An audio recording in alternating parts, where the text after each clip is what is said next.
Hello everyone. Today I'm sharing a story that will make you question everything you thought you knew about wealth and loyalty. What happens when a billionaire's perfect life unravels in one devastating night? Elena's fingers trembled.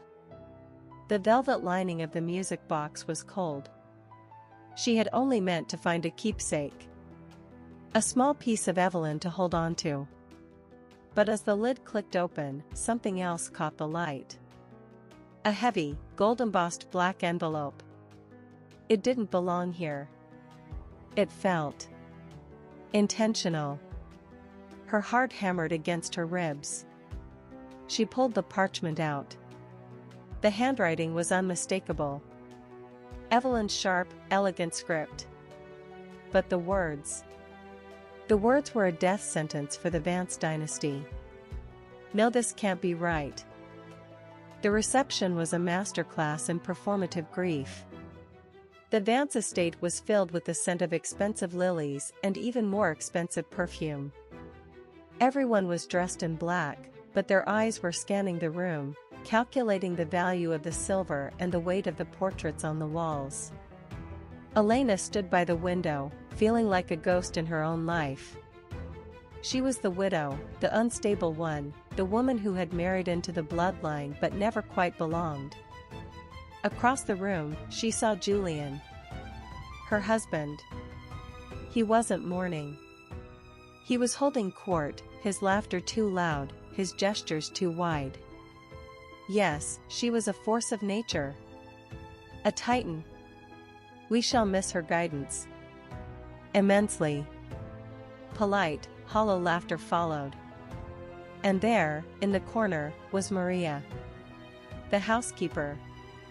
She stood perfectly still, her hands folded, her face a mask of quiet dignity. She was the only one who looked like she was actually mourning. Or so Elena thought.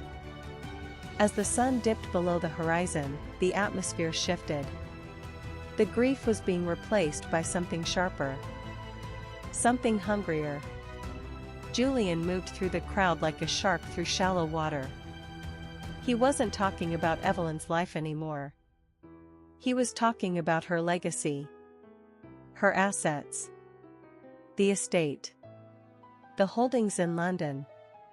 The vineyard in Napa. It's all too much for one person to manage. We need to move quickly. Before the probate gets messy. Elena watched him, the black envelope heavy in her clutch.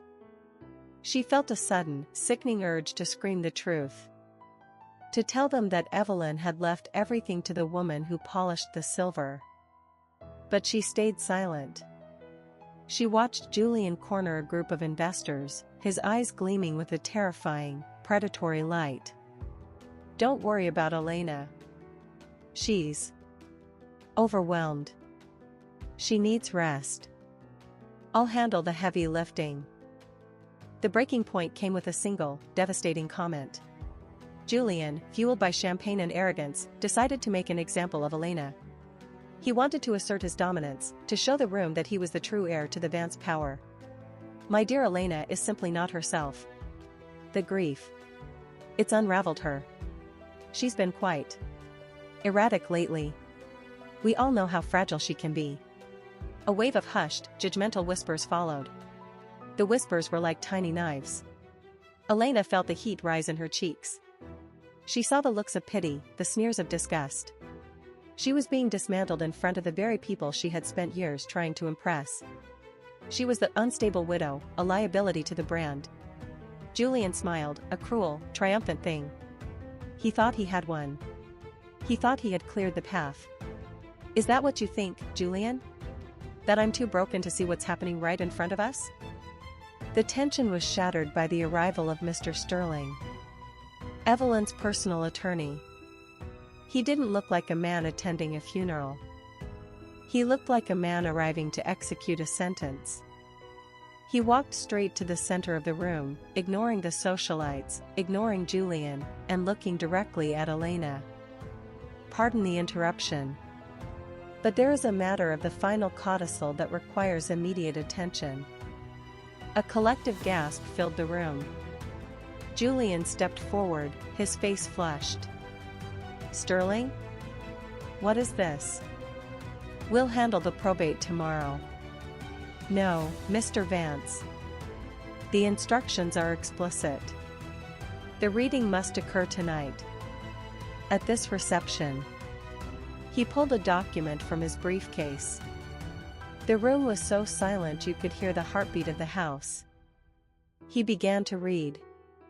The words were a hammer blow. The Vance estate, the holdings, the properties, the liquid assets. They were not to go to Julian.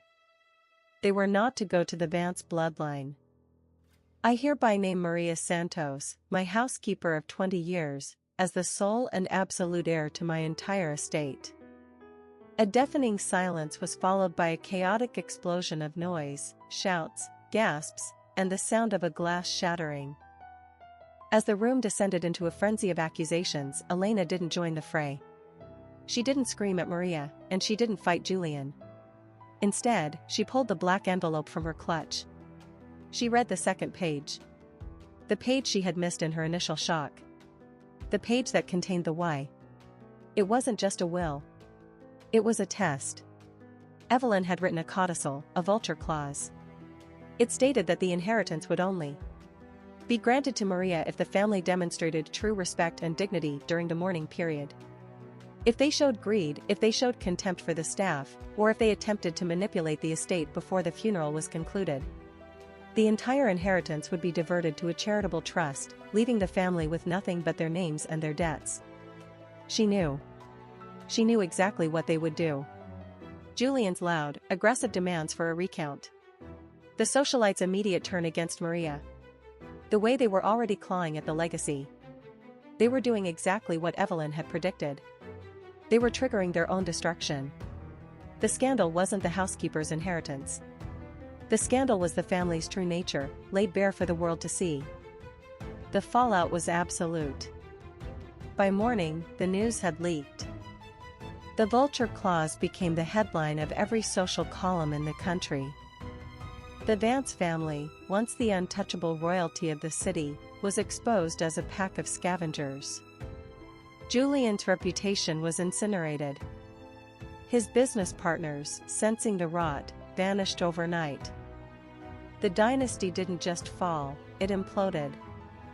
Elena watched from the doorway as the movers began to take the furniture. Maria was gone, having moved into the estate as its new mistress, her dignity intact.